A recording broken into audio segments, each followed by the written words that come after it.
Hey friends, we're doing it again. The Exiles in Babylon conference is from April 3rd to 5th in Minneapolis, Minnesota. That's 2025. All the info is at theologyintheraw.com. This is going to be a barn burner of a conference.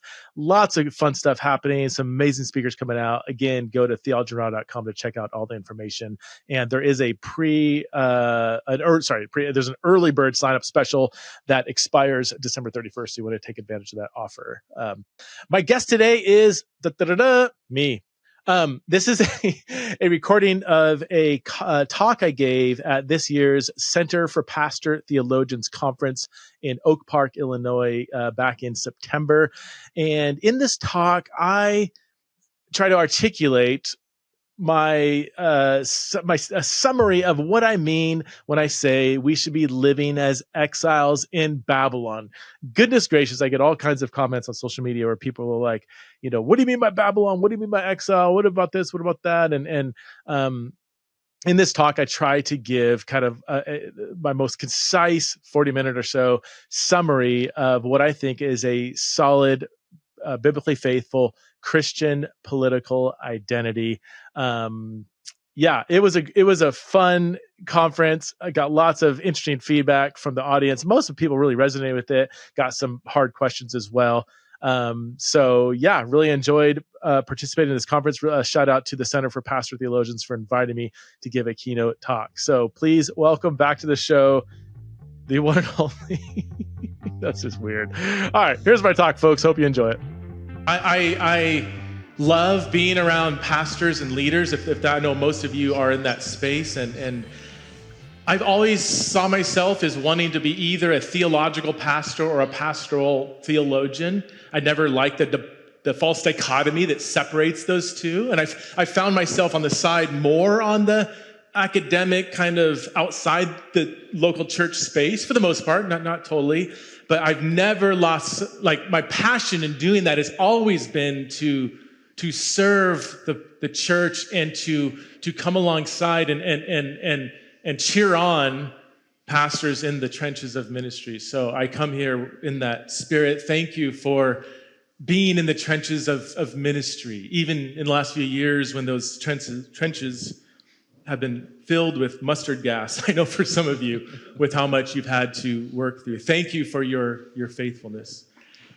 I've spent the last 10 years engaging the LGBTQ conversation, and no matter how hard I tried, I just couldn't get myself canceled. And I tried really hard. So I wrote a book on politics. And the jury is still out. It just came out a few months ago. So we'll see how it goes. Now, I need to qualify when I say I wrote a book on politics. I am not a political scientist. I'm a Bible guy, or as people might say, a biblical scholar. That just sounds pretentious. So I'm a Bible guy, and so I wanted to saturate myself in the text of Scripture to see what it says about a political identity, and that's what I want to talk to you about tonight. I want to stick very close to the text of Scripture. I'm going to try to out-Bible Caitlin and try to reconstruct a Christian political identity. How did the people of God, throughout the narrative of Scripture, how did they view themselves in light of the nations and empires that they were living under? And how might that narrative inform how the modern church today should view itself in light of the nations and empires that we are living in? And I'm going to suggest that the biblical lens of being exiles in Babylon is one way, not the only way, but one way to conceive of our Christian political identity. So whenever I'm faced with political questions, I begin with the fundamental posture that I am primarily a blood-bought member of Christ's global multi-ethnic kingdom spread or exiled among the nations. That's my starting point. God has called us, the global multi-ethnic community spread among the nations, to embody his reign among the nations, whichever nations we are living under. And I don't consider this terribly controversial. Controversy tends to follow me, and I told myself, you're coming to CPT, this is the Midwest, don't be controversial. So I'm actually, I think my talk is actually kind of a yawner, really. Sorry to let you down. If you want controversy, you can listen to my podcast. This is gonna be just kind of vanilla.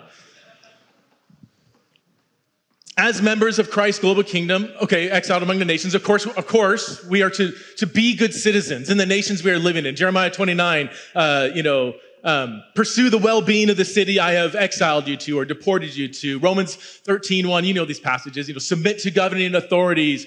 1 Peter 2 says the same thing. We are to be good citizens. We are to be agents of truth and justice and beauty in the space God has put us. We are to love our neighbors and enemies alike. We are to be generous toward the poor and care for those in need. We are to be good citizens, but our good citizenry? Is that a word, Todd?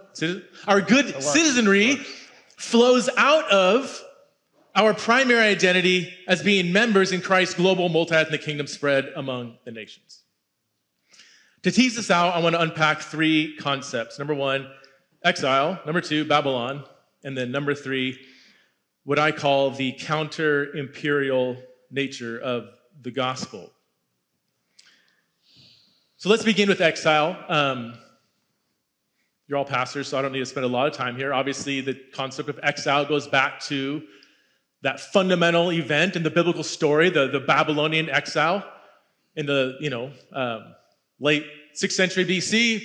Babylon comes over, sacks Jerusalem, kills a bunch of people, leaves some people in the land, and takes a bunch of people back over to Babylon, where they lived in exile for 70 years, according to Jeremiah. This is the context in which we have that term exile is born out of that. When Babylon exiled the Jewish people, they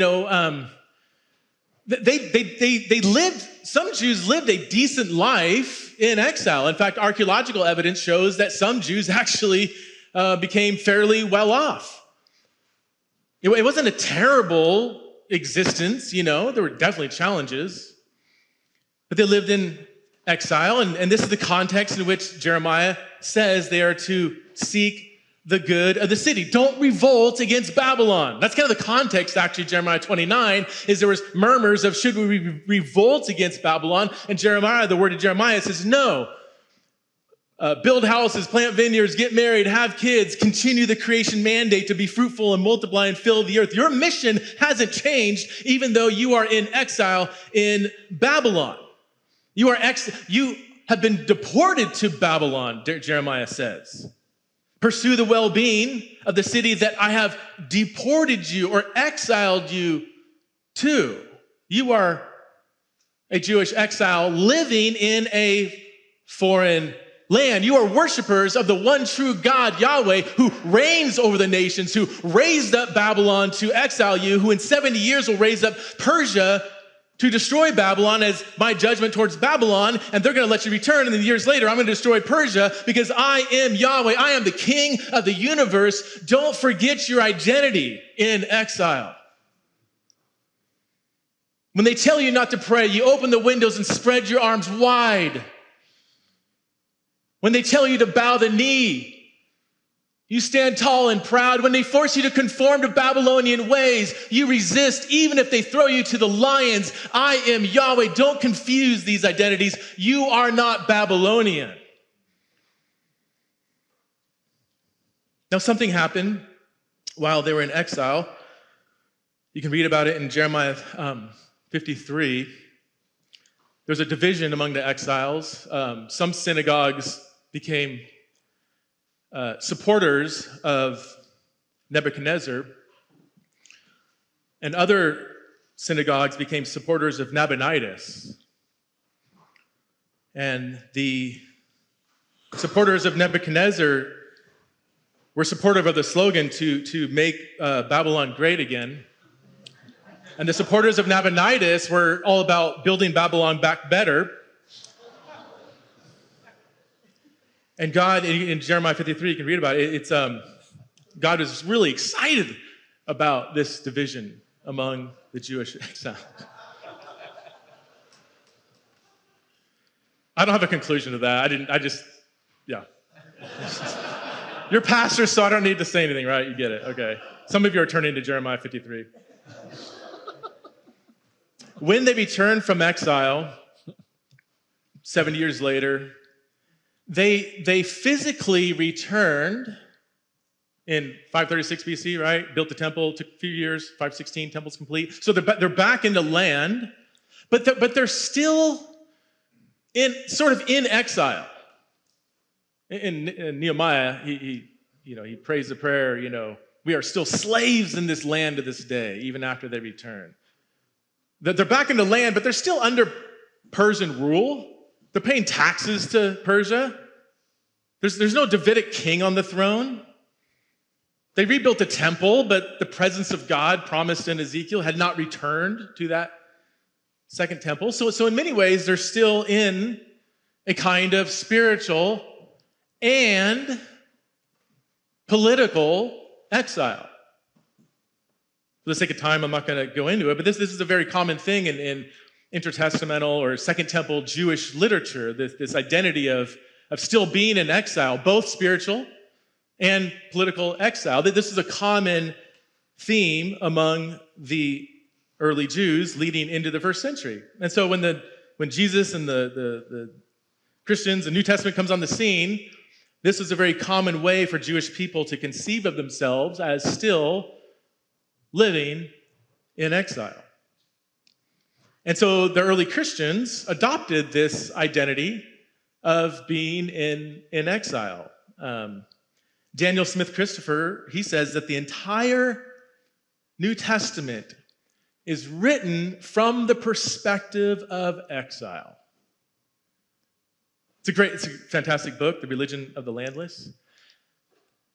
He might be overstating it a little bit. I don't know. I'm sympathetic with what he's saying here, but it's kind of bold. But I think he's mostly correct, I think. That the entire New Testament is written from the perspective of exile. What we can see is we see it explicitly in certain letters like 1 Peter. 1 Peter 1, Peter writes to those who are elect exiles in the dispersion in Pontus, Galatia, Cappadocia, Asia, and Bithynia. And this is just, it's not like they were physically exiled, deported to these lands. These are just people who grew up there, lived there, just like some of you grew up in Chicago or whatever. This was Peter's choice social and political identity that he's trying to cultivate among the believers scattered among these different lands. We see the same thing in 1 Peter 2. And this is really kind of a key, if you know 1 Peter, this is a foundational part of 1 Peter. 1 Peter 2, 9-11, you are a chosen race, a royal priesthood, holy nation. And then he says, beloved, I urge you as sojourners, or people living as a foreigner. That's what sojourner means, to live as a foreigner. I urge you as sojourners and exiles to abstain from the passions of the flesh. You are to live as if you are a foreigner in this land.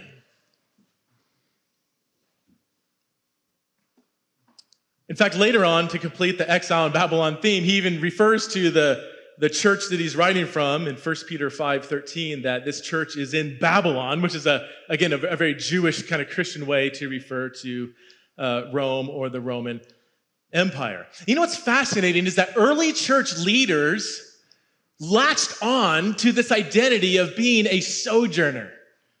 You see a lot of early church leaders like Clement and Polycarp. Clement says, he writes from the church of God that is sojourning, that is living as foreigners at Rome, to the church of God that sojourns or lives as foreigners in the city of Corinth. Polycarp says the same thing. There's lots of other Christian writers. I don't have my glasses, but there's other quotes you can put on there. Oh, there it is. Okay, yeah, do the next one. There's a bunch of others. Just to let you know that this was a very common way in which Christian leaders would address each other from different cities. It would be like, Gerald, from the church that is sojourning, we're living as foreigners in Oak Park, to the church that, are you guys, who's the pastor here? Oh, how did you guys sneak in? Where are you pastor at?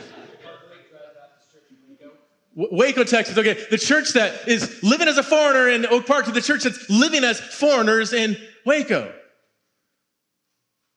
But I have 10 generations of family from Waco. We are born in, we were here since, Davy Crockett or what. It doesn't matter.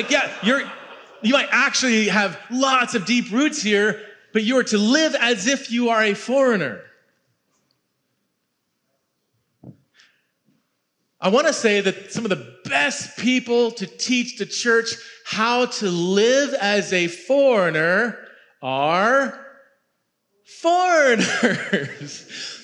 We don't have time for this, but this is what I mean. Like if you're thinking like an exile, if you're thinking like a member of Christ's global kingdom, you start asking different questions rather than debate this immigration policy. It's like, man, migrants can be some of the best people to help the church, the majority church, to understand what it's like to live as a foreigner under the empire. So Christians are first and foremost members of Christ's global multi-ethnic kingdom, exiled among the nations, and our perspective and opinions of national politics are not unimportant, okay? But they should be formed from that perspective. Number 2, Babylon. Babylon obviously refers to, the literal city of Babylon or the Babylonian Empire. It actually goes back to the Tower of Babylon. The Hebrew word, by the way, Babel and Babylon is the same word. It's the Tower of Babylon, really.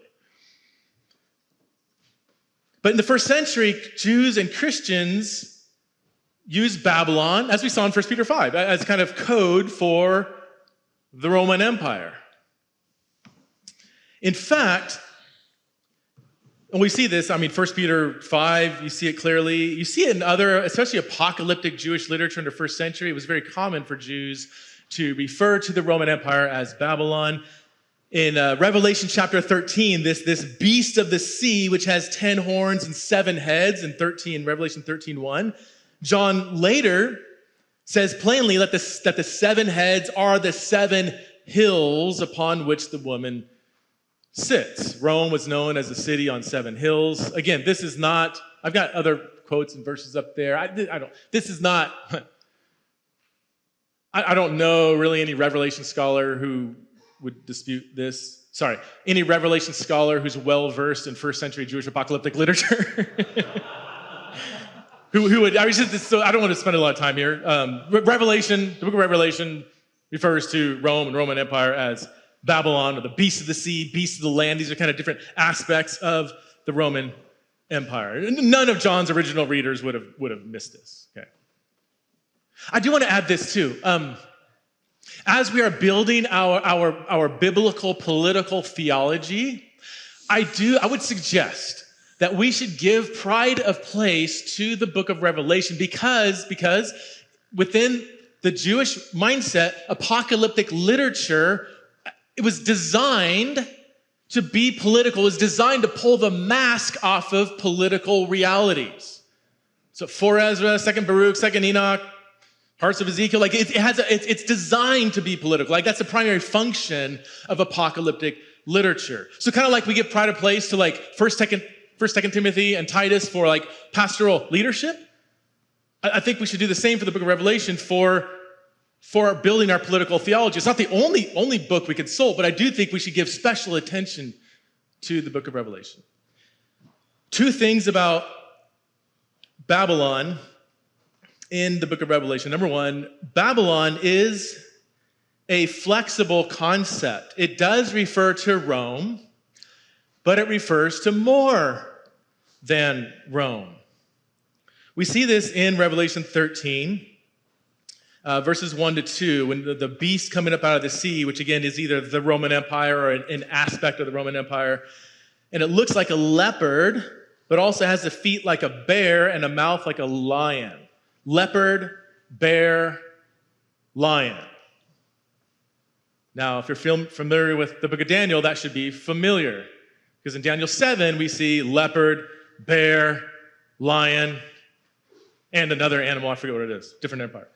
But in Daniel 7, the leopard refers to the historic Babylon, the bear to Persia, and the lion to Greece. There's some debates about which empire, but these different animals are referring to different empires. John in Revelation 13 collapses them all together so that Rome is just one big manifestation of this concept of Babylon, but Babylon is a very flexible concept. Again, this is something that if you read the commentators who are good Revelation scholars, everybody kind of recognizes this. I have one quote from Richard Bauckham, but this is something that, again, I had a whole list of other quotes from other scholars, but it's not that disputed. But Bauckham says that any society whom Babylon's cap fits must wear it. If you're familiar with Bauckham's work, he emphasizes this sort of economic exploitation of Babylon. You see that in Revelation 17 and 18, right? With the destruction of Babylon. It's largely about economic exploitation.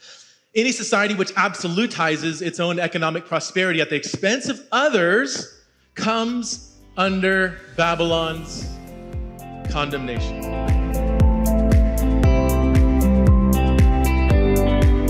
High-quality education is a significant need all over the world, and as Christians, we're called to live out our faith among those who don't know the gospel. So, why not combine both vital education with gospel living? This is why you need to check out the English Language Institute in China, or ELIC. Right now, ELIC is building its 2025 cohort of English teachers to make a difference in Asia, the Middle East, and North Africa, places where education and eternal hope are desperately needed. If you've been looking for purpose, growth, and a chance to make a lasting impact, then ELIC is ready to help you find it. And if you've never considered yourself to be a teacher or a good teacher, please don't let that hold you back. ELIC has more than 40 years of experience equipping people, singles, couples, families, retirees, wherever you're at, whatever stage in life you're at, ELIC has been equipping people to go overseas and be confident and effective in the classroom. The best part is that ELIC supports you every step of the way through comprehensive training, benefits, and in-country care teams. So please don't miss out on this opportunity. It's an opportunity of a lifetime. Please visit elic.org/TITR to learn more. That's elic.org/TITR. Check it out. So as a parent, one of my greatest desires is to help my kids understand the Bible, but as you parents know, this is no easy task, okay? So this is why I'm so excited about the Bible Recap for Kids by Tara Lee Cobble. Oh my goodness, this is an awesome resource. The Bible Recap for Kids is a young reader's edition of the best-selling The Bible Recap and is adapted for kids ages 8 to 12 years old.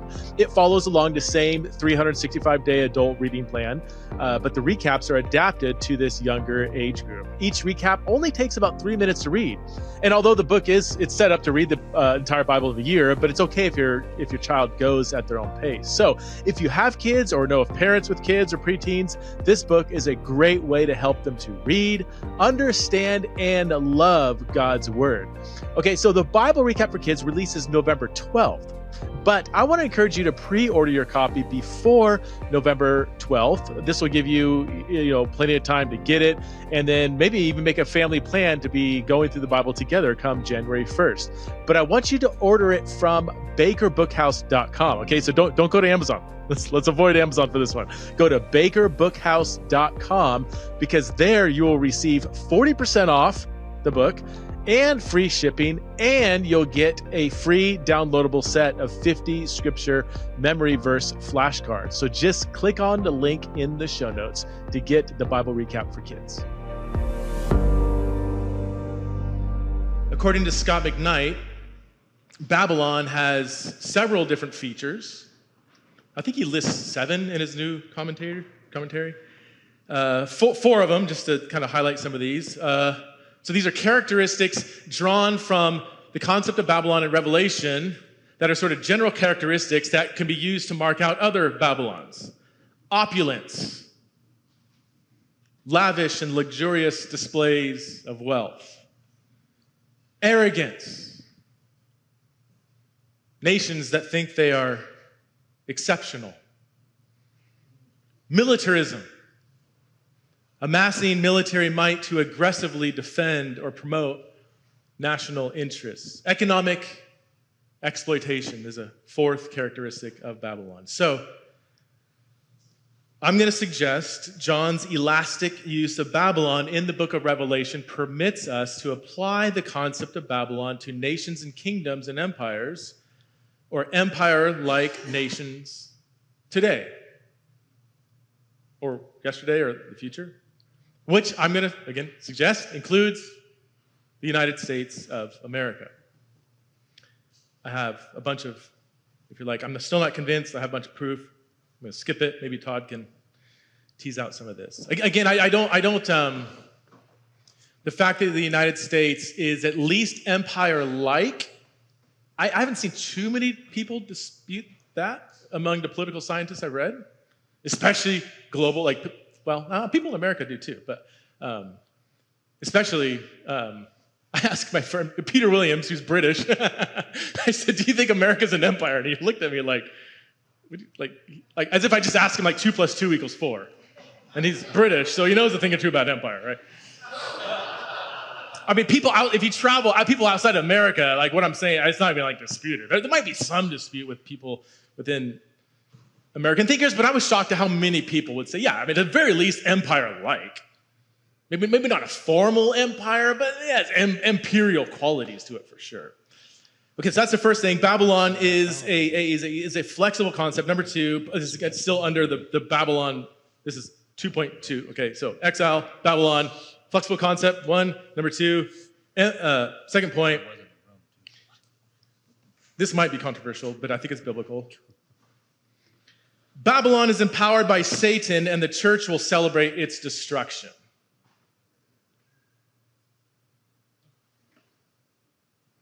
All right, so good. Revelation 13:2, the dragon, Satan, gave the beast, Roman Empire, and others that act like the Roman Empire, opulence, arrogance, militarism, economic exploitation. The dragon gave that, Babylon, his power and his throne and great authority. Verse 4, same thing. People worship the dragon because he, the dragon, Satan, has given authority to the beast. Babylon's. And they also worship the beast and ask, who is like the beast? Who can wage war against it? I feel look how impressive the military might is of Rome. Who can destroy us? And by the way, this is, again, any first century Jew would be yawning right now because this is the fact that nations, especially empires, that they were demonically empowered, that's a common theme in Judaism. I mean, you see in Daniel 10 talks about spirit beings empowering the kingdoms of Persia and Greece. I think Paul's phrase, authorities, principalities, and authority, thrones, dominions, powers, and authorities, and rulers in Ephesians, Colossians, and parts of Romans, I think that is both. People say, are those governing authorities or are they demonic powers? And I think most scholars, a good portion at least, say it's kind of a blend of both. It's the dark forces empowering the nations. When Satan offered Jesus all the kingdoms of the world and their splendor, there's nothing in the text or within Judeo-Christian thinking on Satan and empires that would suggest that that's not a real offer. We assume from our non-Jewish modern perspective, Satan offered him all the kingdoms, but he couldn't have done that. He couldn't have given Jesus all the kingdoms. Nothing in the text that says that. Jesus didn't say, you don't have that authority. Now, please hear me, this does not mean that because empires are demonically empowered, that everything about the empire is bad. I mean, Rome built an amazing road system. You can walk on it today. They kept thieves at bay. They made, adultery illegal for a period of time. I mean, Caesar Augustus, he was like the original, like, focus on the family guy in his own kind of imperial pagan way. I mean, he was like really concerned about people settling down and getting married, and having kids and not sleeping around with, other people's spouses and stuff. Like, they're not everything about the Roman Empire was bad. And culturally, I don't try Roman Empire food, but I'm sure there's a culinary and art and, good things when fallen humans come together. There is good that is produced there. So I'm not saying just because the dragon is empowering the beast that everything about the Roman Empire or everything about America is bad. But I do think that Christians living in exile should maintain a deep suspicion toward Satan's attempt to rule the world by empowering the kingdoms of the earth. I think there's an oppositional character to the kingdom of God.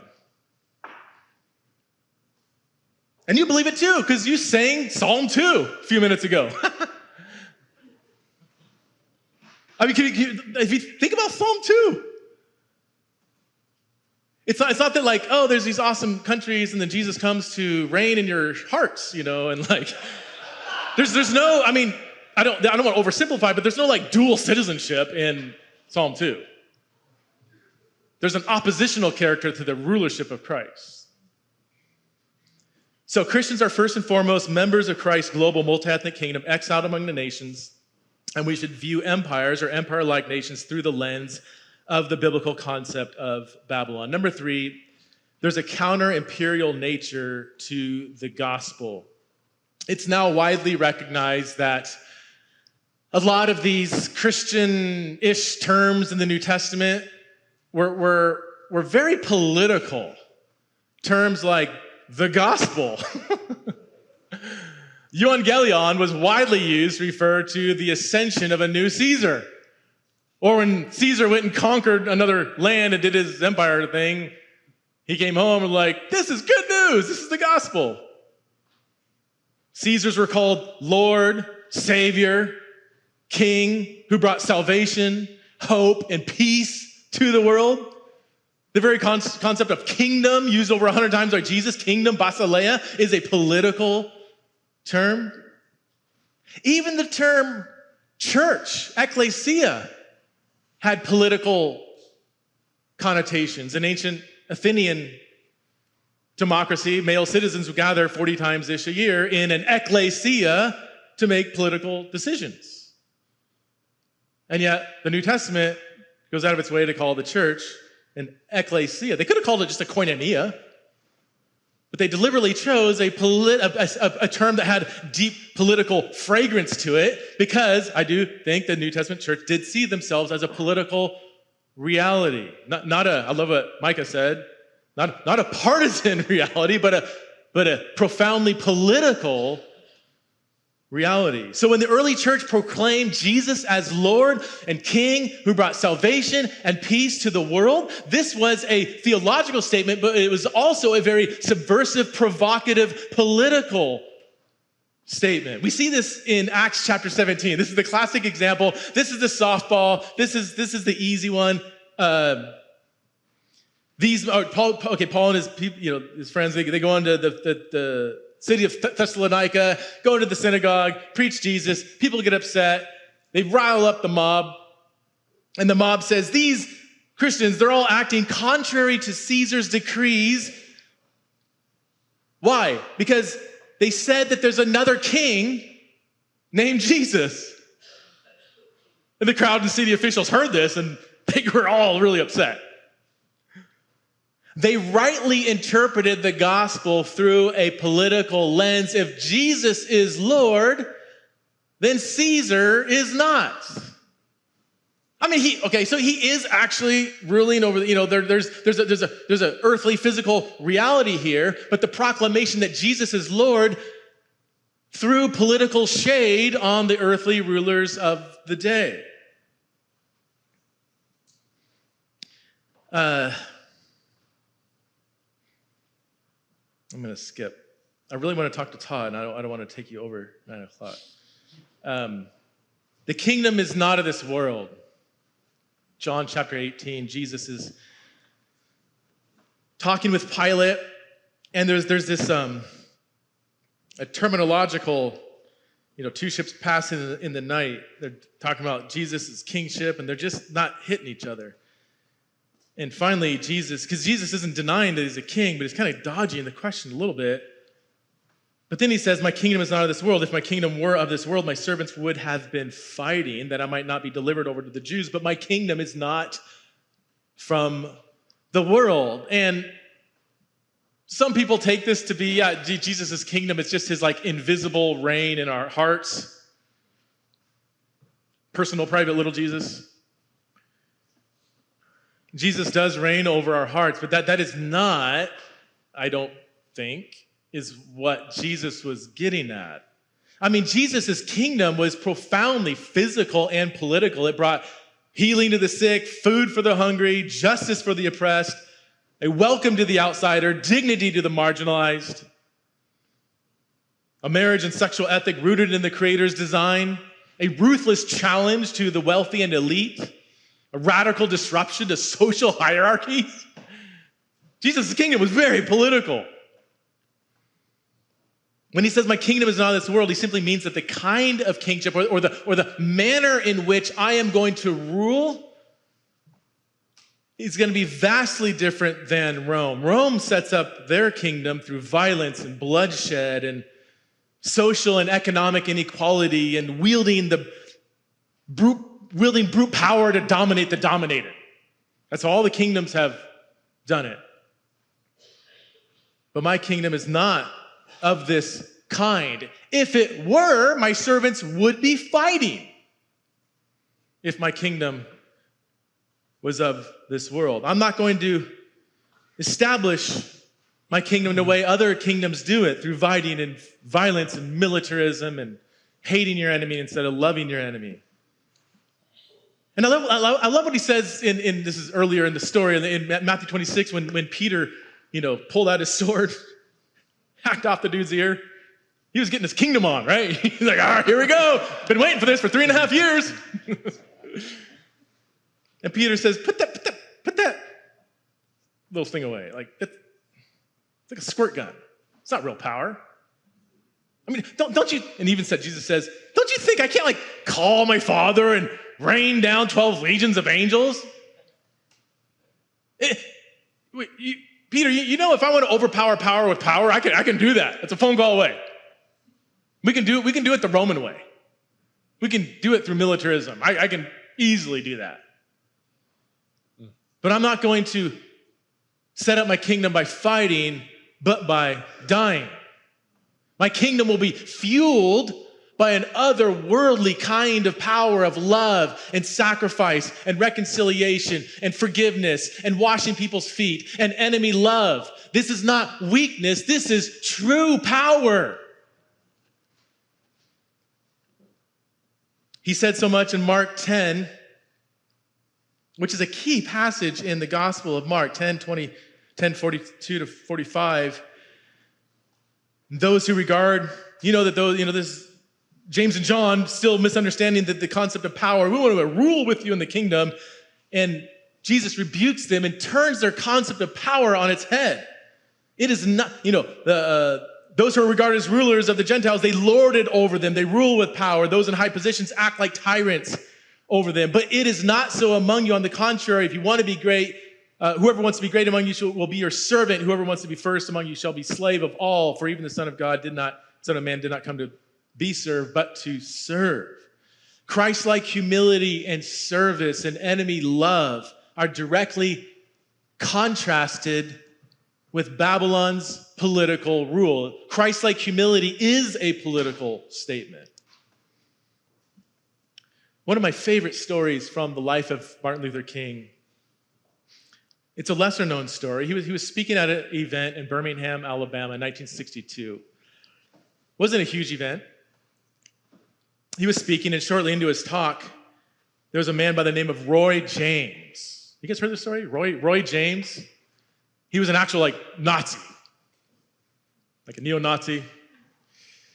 Not like a real one, not like a MAGA hat or something. He's actually an actual Nazi. Okay. And Roy James is big. He's 6'2". King's what, 5'9", I think? Roy James marches up on stage and just smacks King in the face. Rears back, hits him again in the neck before he finally got people tackled him and pulled him off. King's, bruised and bloody. Shortly after, King goes and calmly he goes, first of all, he buys a Coke, brings it to the guy, and has a calm conversation with him. Shortly into the conversation, he says, I forgive you, Roy, and we are not going to press charges. And with a bag of ice on his face, he went back to finish his speech about truth, justice, and the power of Christian love.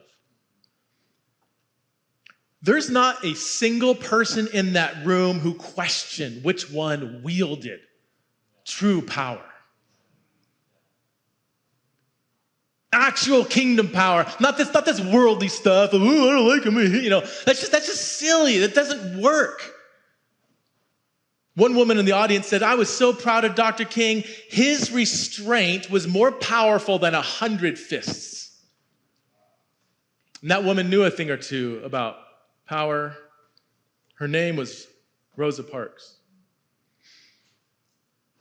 My kingdom is not of this world because my reign, my kingdom will look vastly different than the kingdoms of this earth. If you want to establish truth and justice and righteousness in the world, then follow my lead.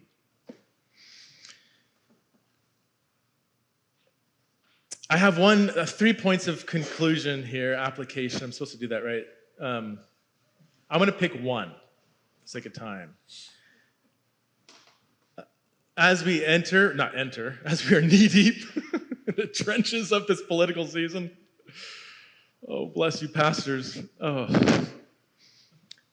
Here's my, I might be preaching to the choir here, but this is, I want to scream this to the church. Differences of opinion on American politics should not threaten the unity of the blood-bought global multi-ethnic kingdom of God. Jesus prayed in John 17, I pray not only for these, but also for those who believe in me through their word. That's us.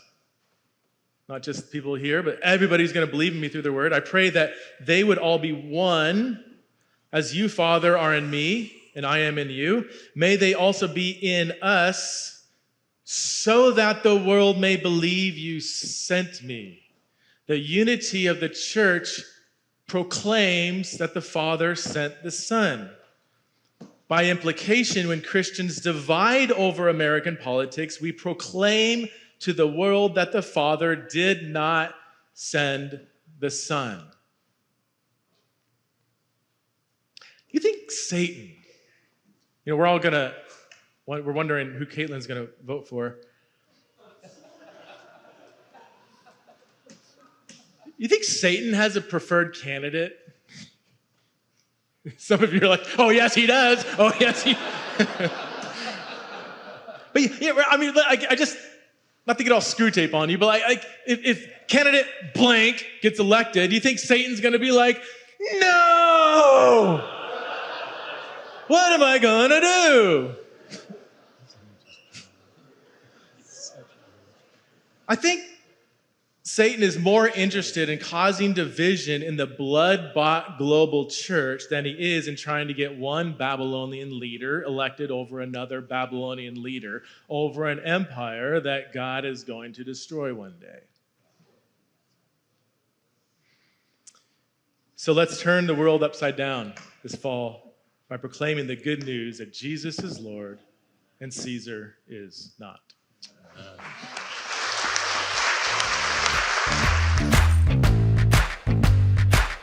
Hey friends, if Theology and Raw has blessed or challenged you in any way, would you consider supporting the show through Patreon at patreon.com/Theology and the Raw. We are actually revamping our bonus material that Patreon supporters get. So we are going to 2 bonus Q&As per month for all the different paid levels. Silver level gets access to ask questions for the Q&A episode. And also you will get access to Exiles and Babylon archived content. which will be releasing different videos every month. Also, access to bonus research episodes that I'm gonna record from time to time. Access to rough drafts of certain things I'm working on, which is a little scary for me to let people look into that because it's a rough draft. Gold and Gold Plus members get we have monthly Zoom chats and all the other perks that the other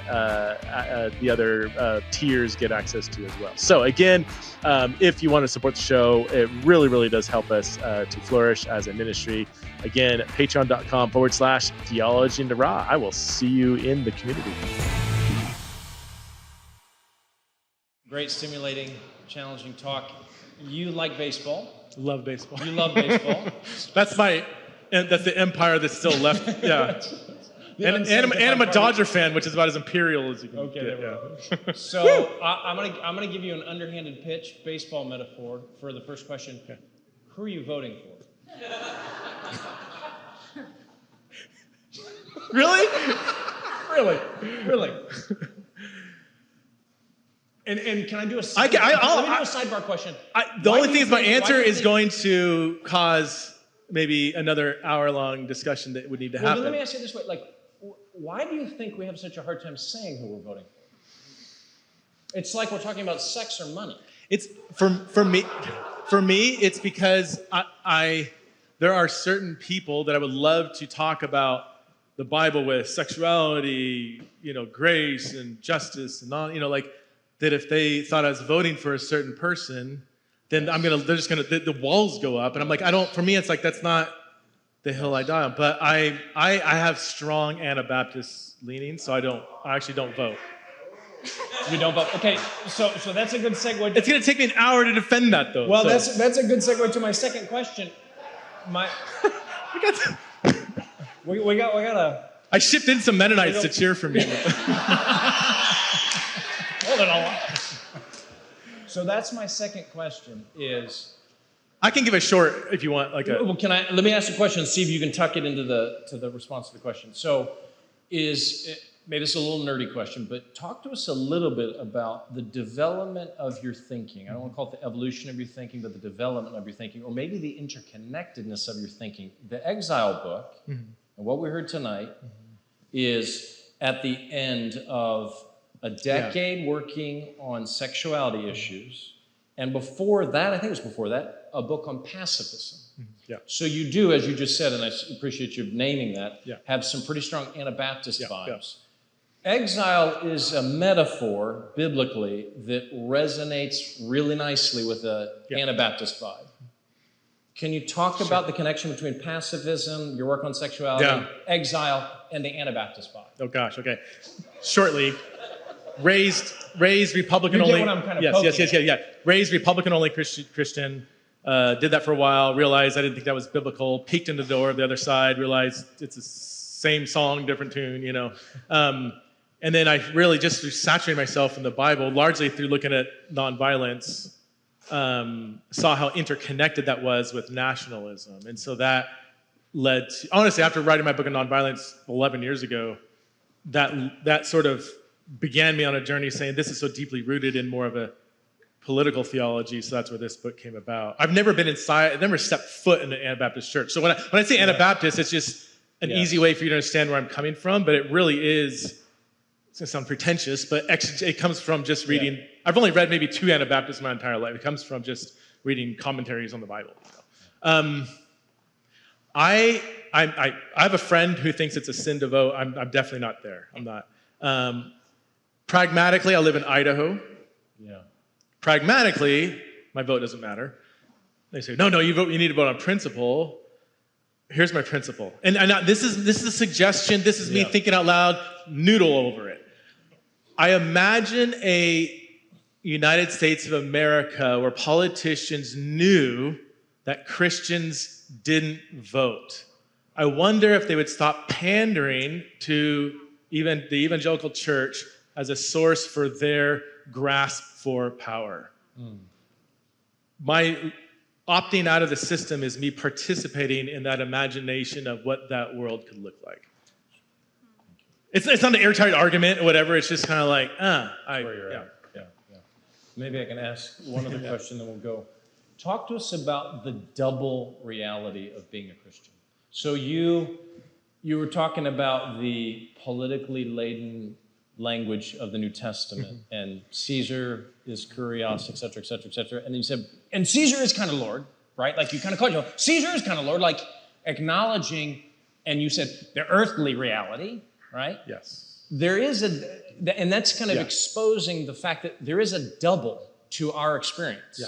Yeah. Jesus is Lord, and we are under earthly lords. How do you make sense of the doubleness and the metaphor of exile? Does it push you to do a kind of singleness and release the tension of the doubleness? Or how do you think about that? Do you see what I'm trying to drive at? I do. I love this conversation, and I want to just keep it as an ongoing conversation because I'm not totally sure. I will say this. I make a firm distinction between submitting to governing authorities, being a good citizen, and the concept of allegiance. Yeah. So my allegiance is to Christ, which means it can't be to any other authority, but because Jesus is Lord, I can submit to governing authorities, turn the other cheek, pay my taxes, So it's not this kind of citizenship. Yep. It's more like this. Or even I would push it further.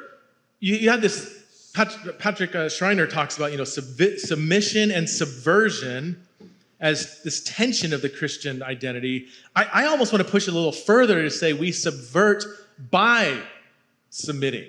My submission, and Walter Wink talks about this, my turning of the other cheek is actually kind of giving a finger to, if I can say that, giving a finger to this silly attempt to conquer me through violence, So I do think that there is that subversiveness built into my submission to the governing authorities. But yeah, of course there's, I love C.S. Lewis's quote that you quoted. It's a necessary evil. I like that tension. Mm-hmm. I'm not a complete anarchist in the sense that, you open up a power vacuum and somebody's going to step in. So it is a necessary evil, but I would still want to say necessary evil. Yeah. Anyway. Thank you. Yeah. Why don't we pop over here? Thank you so much, Preston. First of all, I have a real question, but are you guys wearing the same shoes? Not almost. Okay. Yeah. Just something We had that this stuck out to conversation me. earlier. I love the passage from Jeremiah, and I've always really been struck by that 70 years of burying people and leaving them in Babylon. And there's just really this shared trauma and generational trauma.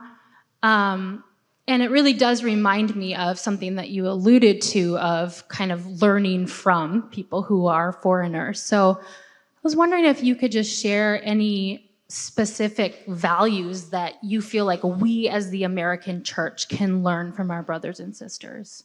Ooh, so good. The book I referenced, Daniel Smith Christopher, Religion of the Landless, he talks a lot about the sociological, even trauma, collective trauma, and what that does to your religious identity. It's really, I thank you for bringing that up. There's some really good stuff in there about that. And I think this is where immigrant churches, or if you go historically, especially black churches, and as a white guy, I don't want to go, but I mean, when you are clearly a visible minority and you are clearly have lived under oppression, that just shapes your Christian political faith in such biblical ways. I have spent the last year having hours and hours of conversations with Palestinian Christians in particular. And they've taught me so much about what it is to live out a faith under the see, here we go. About empire and what it means to live out your faith in that. Yeah. I don't know if that totally answers your question, but I think it's a big question. Yeah, So. I think majority of people living in a majority culture should be begging to learn from non-majority people.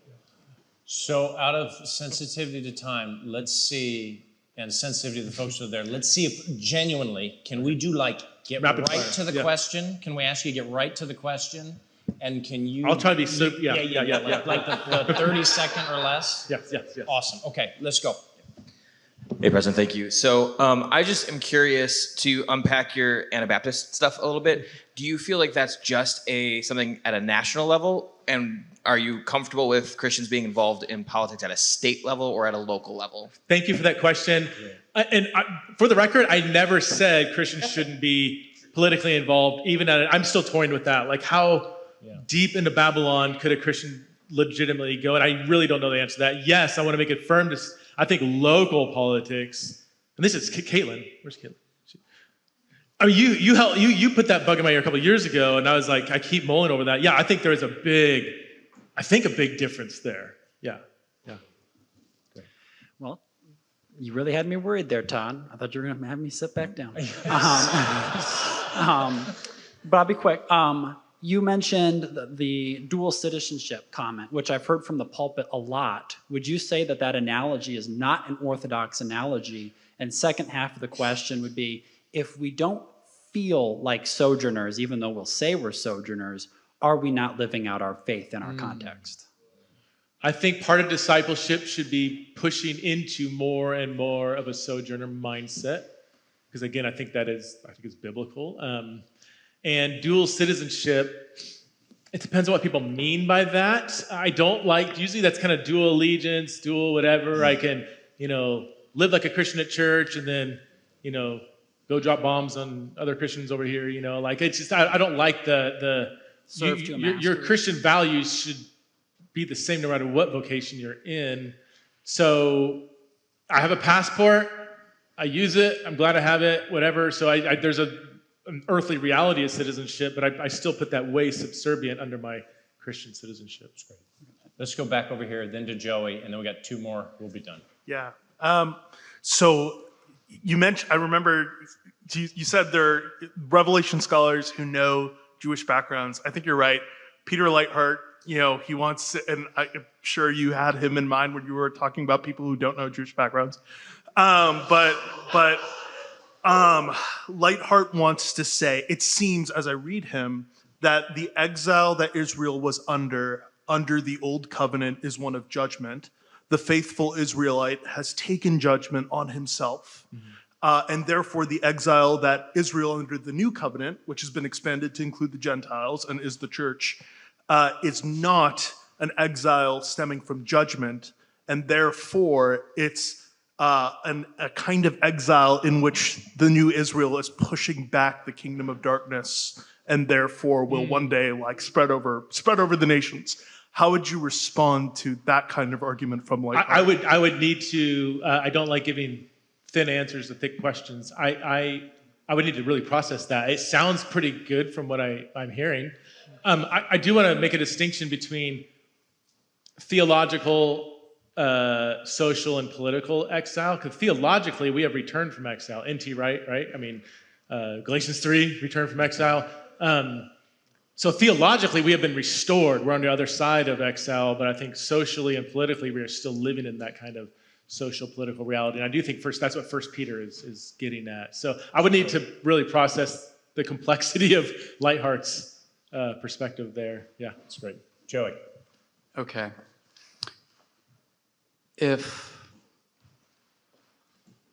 For those of us who are listening very closely to Dr. Wolf last night, and we heard many images pointing to a redemptive, reparative understanding of Western civilization and even empire in some affirming ways.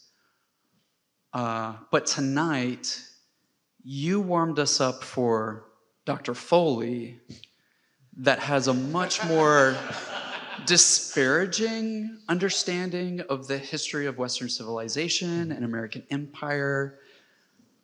It brings us to the question of ultimately redemption and repair, burn the whole thing down, and start over from scratch, which is a very Phoenix trope. What suggestion do you have for mitigating those two possible game plans? In 30 seconds, I want to make a distinction. This is your campaign platform. I want to make a distinction between God redeeming creation, but redeeming Babylonians, versus the demonized political systems. You're a Bible guy. You've read the Bible. Is there any biblical evidence that God will redeem the empires of, we see all throughout whenever the Bible talks about empires, they're destroyed and we celebrate that they're crushed. That doesn't mean the destruction of necessarily all the people or whatever, or like the destruction of geography and lakes and rivers and creation, but these worldly systems that will be destroyed. So I want to make a distinction between those two. My whole Reformed and new creation, that's still I absolutely hold to that. For the sake of time, I'll leave it at that. Related to that, my reading of Revelations that's written in the context of the Domitian persecution, the intensification of the Caesar cult, that is what seems to make the empire beast-like. Mm-hmm. And you seem to be saying that applies across time, across empires, but there's a very cultic nature in the Latin sense of religious veneration, that compelling people in that way for the Caesar cult. So if that's the case, what parallels do you see today in a cultic nature where we must pay obeisance to the United States or any nation state that currently exists? Yeah, so the imperial cult where there was literal worship of the Caesar. We don't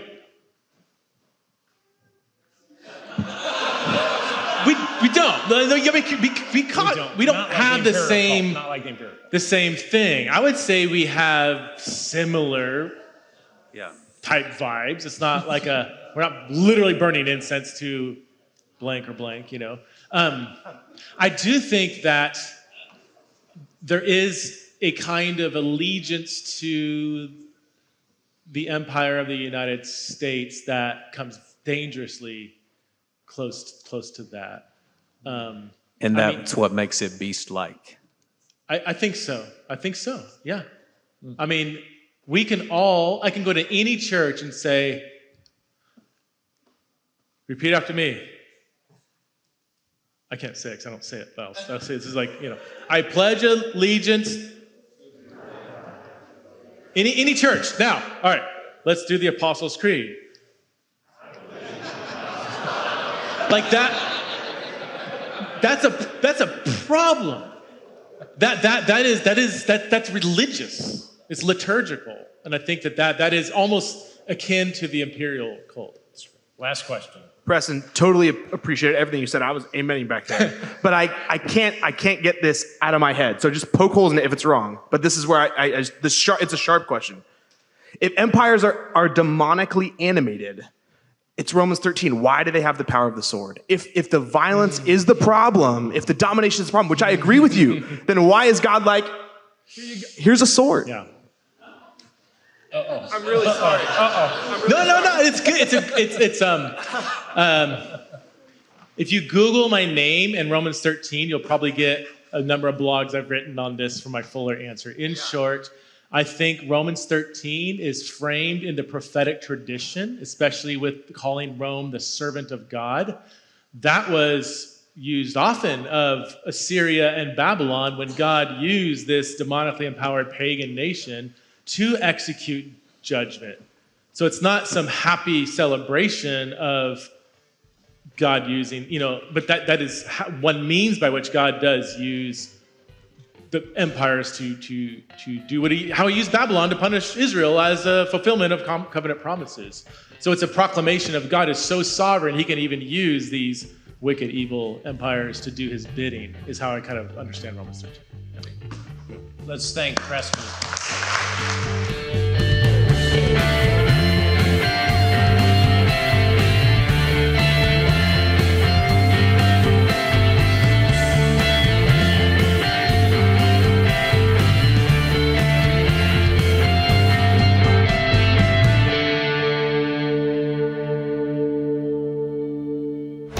This show is part of the Converge Podcast Network.